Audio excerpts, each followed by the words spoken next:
കേരളം വീണ്ടും Nipah പേടിയിലിരിക്കുകയാണ്. Nipah എങ്ങനെയാ വരണേ? അതെങ്ങനെയാ പകരാ? നിപ്പയുടെ പരിശോധന എങ്ങനെയാണ്? മരുന്ന് എവിടെ നിന്ന് കിട്ടും? അങ്ങനെ നിപ്പേനെ സംബന്ധിച്ച് നമുക്ക് എന്നും ടെൻഷനാണ്. ആരും പേടിക്കണ്ട. പറയണ കാര്യങ്ങളിൽ ഒട്ടുമുക്കാൽ കാര്യം നടപ്പാവാറില്ലെങ്കിലും ആരോഗ്യ മേഖല വീണ മേഡത്തിന്റെ കൈകളിലല്ലേ. പിന്നെ എന്തിനു നമ്മൾ പേടിക്കണം?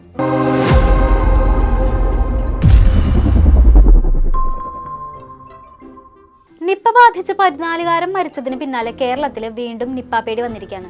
എന്നാലും കേരളത്തിൽ പിന്നെയും എങ്ങനെ നിപ്പ വന്നു? ഇതിനു മുമ്പ് നിപ്പ വന്നപ്പോ ഒക്കെ നിപ്പേനെ തുരത്തി ഓടിച്ച് കാണിച്ചു തരാനാണല്ലോ അന്ന് വീണ മേഡം പറഞ്ഞത്. ഈ പ്രധാനപ്പെട്ട രോഗങ്ങൾ ഒന്നും കേരളത്തിൽ നിന്ന് വിട്ടുപോയിട്ടില്ല എന്നുള്ളതിൻ്റെ അപകടകരമായ സൂചന കൂടിയാണത്. അതുകൊണ്ടാണ് ഞങ്ങൾ നിയമസഭയിൽ വളരെ ഗൗരവത്തോടു കൂടി ഈ പകർച്ചവ്യാധികൾ പടരുന്നതും അപകടകരമായ നിലയിലേക്ക് കേരളത്തിലെ പൊതുജന ആരോഗ്യം തകരുകയാണ് എന്നുള്ള സൂചനകൾ നൽകിയത്. അതെന്താണ് സതീശേട്ടാ അങ്ങനെ ഒരു ടോക്ക്? കേരളത്തിലെ പൊതുജനാരോഗ്യം തകരേ? ഞങ്ങളുടെ വീണ മേഡം ആ കസേരയിൽ ഇരിക്കുന്നിടത്തോളം കാലം അത് നടക്കില്ല. പിന്നെ നിപ്പയുടെ ഉറവിടം എവിടെയാന്ന് ഉറപ്പിച്ച് കണ്ടുപിടിച്ച് തരാമെന്ന് വീണ മേഡം പറഞ്ഞിട്ടുണ്ടായിരുന്നു. പക്ഷെ ചില സാങ്കേതിക പ്രശ്നങ്ങളാൽ അതിനും പറ്റിയില്ല. അതല്ലേലും ഇവിടെ മുതലാളിമാരൊക്കെ അങ്ങനെയാണെന്ന് അറിഞ്ഞൂടെ? എന്തെങ്കിലും പ്രശ്നം ഉണ്ടായിട്ടുണ്ടെങ്കിൽ ആ സമയത്ത് വൻ പ്രഖ്യാപനങ്ങളും വാഗ്ദാനങ്ങളും ഒക്കെ ആയിരിക്കും. പിന്നെ ആരെയും ആ വഴിക്ക് കാണില്ല. കോവിഡ് ഉണ്ട്, ചില സ്ഥലത്ത് മലമ്പനി റിപ്പോർട്ട് ചെയ്തിട്ടുണ്ട്, ഷിഗല്ലോ റിപ്പോർട്ട് ചെയ്തിട്ടുണ്ട്, മഞ്ഞപ്പിത്തമുണ്ട്, കോളറയുണ്ട്, ഇപ്പം നിപ്പ കൂടി വന്നിരിക്കുകയാണ്. അപ്പോൾ അത് ഒരു വളരെ നമ്മൾ പറഞ്ഞതുപോലെ അപകടകരമായ ചില മുന്നറിയിപ്പുകളാണ് പൊതുജനാരോഗ്യവുമായി ബന്ധപ്പെട്ട് കേരളത്തിലുള്ളത്. ഗവൺമെൻറ് അടിയന്തരമായി എല്ലാ ഡിപ്പാർട്ട്മെൻറ്റുകളെയും ഏകോപിപ്പിച്ചുകൊണ്ട് ഈ ഇത്തരം മാരക രോഗങ്ങൾ പകരുന്നത് തടയാനും മുൻവിധികൾ നേരത്തെ തന്നെയുള്ള ചില കാര്യങ്ങൾ ചെയ്ത് ഇതിൽ നിന്ന് രക്ഷപ്പെടുത്താനും വേണ്ടിയിട്ടുള്ള നടപടികൾ സ്വീകരിക്കണം എന്നാണ് എൻ്റെ വിനയപൂർവ്വമായ അഭ്യർത്ഥന. എല്ലാ ഡിപ്പാർട്ട്മെന്റിനെയും ഏകോപിപ്പിക്കേണ്ട കാര്യമൊന്നുമില്ല. ഞങ്ങളുടെ മന്ത്രി നയിക്കണ ഹെൽത്ത് ഡിപ്പാർട്ട്മെന്റ് മാത്രം മതി എല്ലാ കാര്യവും സെറ്റാക്കാനായിട്ട്. നിപ്പ ടെസ്റ്റ് ചെയ്യാൻ ഇവിടെ ഒരു സംവിധാനം ഇല്ല എന്നായിരുന്നല്ലോ എല്ലാവരുടെയും പരാതി. ന്യൂഡിയിടയിൽ ഇവിടെ വീണ ജോർജ് ആ പ്രശ്നത്തിന് പരിഹാരം കണ്ടില്ലേ? അപ്പോൾ നിപ്പയുമായി ബന്ധപ്പെട്ട പ്രവർത്തനങ്ങളിൽ ഇപ്പോൾ നമ്മുടെ ഇവിടെ ലാബ് സെറ്റ് ചെയ്തിട്ടുണ്ട്. NIV പൂനെയുടെയും NIV ആലപ്പുഴയുടെയും കോഴിക്കോട് മെഡിക്കൽ കോളേജിൻ്റെയും സംയുക്ത ആഭിമുഖ്യത്തിൽ നമ്മളിവിടെ ലാബ് സെറ്റ് ചെയ്തിട്ടുണ്ട്. ഒരു ദിവസം ശരാശരി 30ഓളം ആളുകളുടെ സാമ്പിളുകൾ, 30ഓളം എന്ന് പറയുമ്പോൾ അതിൽ 100ഓളം സാമ്പിളുകൾ നമുക്കിവിടെ പരിശോധിക്കാൻ കഴിയും. കേരളത്തിന് ഇത് അഭിമാന നിമിഷം അന്ന് എല്ലാവരും വിചാരിച്ചു. ഞങ്ങളുടെ വൈറോളജി ലാബ് കണ്ട ഇനി ഞങ്ങൾക്ക് എന്തെങ്കിലും പരിശോധന നടത്തേണ്ട ആവശ്യം വന്നിട്ടുണ്ടെങ്കിലേ ആരുടെയും സഹായം വേണ്ടട്ടാ. ലോകോത്തര നിലവാരമല്ലേ നമ്മുടെ വൈറോളജി ലാബിനുള്ളത്. എല്ലാം നമ്മുടെ വീണ മേഡത്തിന്റെ കഴിവ് ഐശ്വര്യം തന്നെ.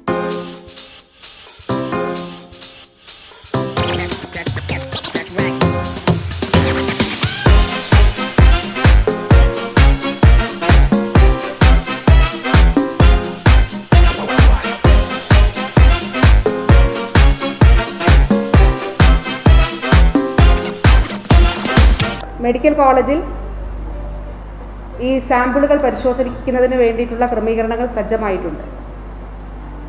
ഇന്ന് ഉച്ചയോടുകൂടി NIV പൂനെയിൽ നിന്നുള്ള ടീം ഇവിടെ എത്തുകയും സാമ്പിളുകൾ ഇവിടെ പരിശോധിക്കുന്നതിന് വേണ്ടിയിട്ടുള്ള ക്രമീകരണങ്ങൾ ചെയ്യുകയും ചെയ്തു. അല്ല മേഡം, അവിടെ റെസ്ട്രിക്ഷൻ ഒന്നും ഇല്ലല്ലോ അല്ലേ? എല്ലാവർക്കും അവിടെ പരിശോധന നടത്താമല്ലോ അല്ലേ? എല്ലാവരുടെയും പരിശോധിക്കാം. അതെ ഞാൻ പറഞ്ഞത് ഈ 3 പേരുടേത് ഉടനെ നമുക്ക് പരിശോധിക്കാം. ബാക്കി ഇനിയും തൊട്ട് നമ്മൾ ഇതിൽ വരുന്ന എല്ലാവരുടെയും സിംറ്റമാറ്റിക് ആയിട്ടുള്ളവരുടെ അല്ലെങ്കിൽ കോൺടാക്ട് ലിസ്റ്റിലുള്ളവരുടെ അസിംറ്റമാറ്റിക് ആയിട്ടുള്ളവരുടെയും നമുക്ക് പരിശോധിക്കാൻ കഴിയും. പിന്നുള്ള ലക്ഷണങ്ങളില്ലാത്തവരുടെ സ്രവം വരെ പരിശോധിക്കാം എന്നാണ് അന്തകാലത്തിൽ വീണ മേഡം പറഞ്ഞത്. ഇനിയാണ് കഥയിലെ ട്വിസ്റ്റ്. നിപ്പ വന്നു പോയി പിന്നെയും വന്നു. എന്നിട്ടും വൈറോളജി ലാബിന്റെ നിർമ്മാണം മാത്രം പൂർത്തിയായില്ല. 4 വർഷം മുമ്പ് എവിടെയാണോ നിർമ്മാണം നിന്നത് ഇപ്പോഴും അവിടെ തന്നെ സ്റ്റക്കായി നിൽക്കുകയാണ്. വൈറോളജി ലാബ് ഇപ്പം സെറ്റാവും എന്ന് പറഞ്ഞ് കാത്തിരുന്ന് നമ്മളിപ്പോൾ ആരായി?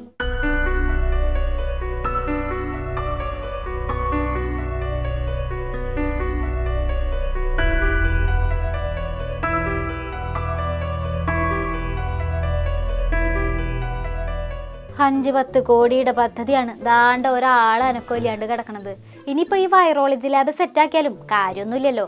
അന്തിമ സ്ഥിരീകരണം ലഭിക്കണമെങ്കിൽ ഇപ്പോഴും പുനെയിലേക്ക് തന്നെ അയക്കണ്ടേ? എന്നാണ് അതിനൊക്കെ ഒരു മാറ്റം വരാ?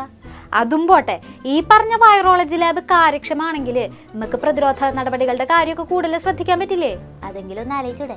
അപ്പോൾ നിപ്പയുമായി ബന്ധപ്പെട്ട പ്രവർത്തനങ്ങളിൽ ഇപ്പോൾ നമ്മുടെ ഇവിടെ ലാബ് സെറ്റ് ചെയ്തിട്ടുണ്ട്. NIV പൂനെയുടെയും NIV ആലപ്പുഴയുടെയും കോഴിക്കോട് മെഡിക്കൽ കോളേജിൻ്റെയും സംയുക്ത ആഭിമുഖ്യത്തിൽ നമ്മളിവിടെ ലാബ് സെറ്റ് ചെയ്തിട്ടുണ്ട്.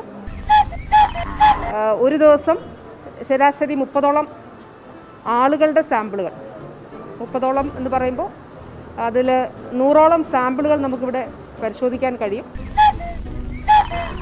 ഇത് 5ാം തവണയാണ് കേരളത്തിൽ നിപ്പ വരുന്നത്. എന്നിട്ടും വൈറോളജി ലാബിന്റെ കാര്യത്തിൽ ആർക്കും ഇപ്പോഴും ഒരു ചൂടില്ല.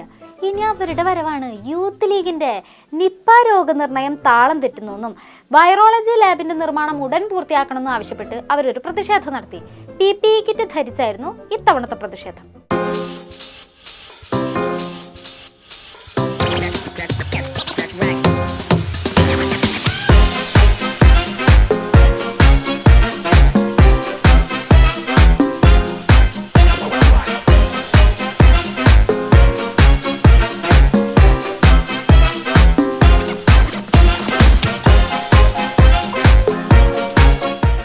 എന്തൊക്കെ പ്രതിഷേധം നടത്തിയിട്ടും കാര്യമില്ല. ഇതൊന്നും കണ്ടിട്ട് കേരളത്തിലെ ആരോഗ്യമന്ത്രി ആടി ഉലയികില്ല മിച്ചർ. നിപ്പയുടെ ഉറവിടം കണ്ടെത്തുമെന്ന് പറഞ്ഞിട്ട് ഇതുവരെ കണ്ടെത്താത്ത, ഇവിടെ വൈറോളജി ലാബ് റെഡിയാക്കുമെന്ന് പറഞ്ഞിട്ട് വർഷങ്ങളായിട്ടും ആ വാക്ക് പാലിക്കാത്ത, വയറ്റിൽ കത്രിക വെച്ച് മറക്കുമ്പോഴും കാലിനിടേണ്ട കമ്പിയെടുത്ത് കയ്യിലിടുമ്പോഴും കയ്യിലെ ശസ്ത്രക്രിയയ്ക്ക് പകരം നാവിന് ശസ്ത്രക്രിയ നടത്തുമ്പോഴൊക്കെ അന്വേഷിച്ച് റിപ്പോർട്ട് മാത്രം തേടുന്ന പ്രതിപക്ഷ നേതാവിന്റെ ഭാഷയിൽ പറഞ്ഞിട്ടുണ്ടെങ്കിൽ കേരളത്തിൽ ഏറ്റവും കൂടുതൽ അന്വേഷണത്തിന് ഉത്തരവിടുന്ന മന്ത്രി, ദ റിയൽ സിംഗപ്പെണ്ണ്. ഇപ്പോഴാണ് വേറൊരു കാര്യം ഓർത്തത്. കഴിഞ്ഞ ദിവസം നെയ്യാറ്റിൻകര ജനറൽ ആശുപത്രിയിൽ കിഡ്നി സ്റ്റോണിന് കുത്തിവയ്പ് എടുത്ത യുവതി മരിച്ചു. യുവതിയുടെ രോഗവിവരങ്ങൾ തിരക്കാതെയാണ് ആശുപത്രി അധികൃതർ ഇഞ്ചക്ഷൻ എടുത്തതെന്നാണ് കുടുംബത്തിന്റെ ആരോപണം. കുടുംബം ചികിത്സാ പിഴവ് ആരോപിച്ചതിന് പിന്നാലെ ഡോക്ടർക്കെതിരെ പോലീസ് കേസെടുത്തിട്ടുണ്ടായിരുന്നു. ആ വിഷയത്തിലും ഇവിടെ പ്രതിഷേധം നടന്നു. നമ്മുടെ ആരോഗ്യ മേഖലയ്ക്ക് ഇത് എന്ത് പറ്റി?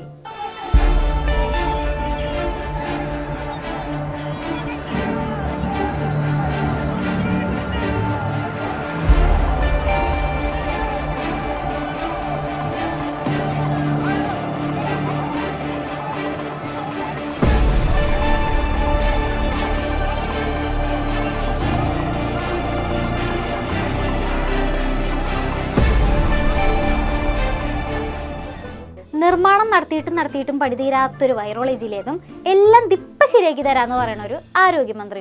പെട്ടെന്ന് നിർമ്മാണം പൂർത്തിയാക്കിയാൽ ഒരു ത്രില്ലില്ല എന്ന് വിചാരിച്ചിട്ടാണോ എന്തോ അതവിടെ ഇങ്ങനെ നിർത്തിയേക്കുന്നത്. ഭയം വേണ്ട, ജാഗ്രത മതി. എല്ലാം വീണമേടെ ശരിയാക്കി തരും.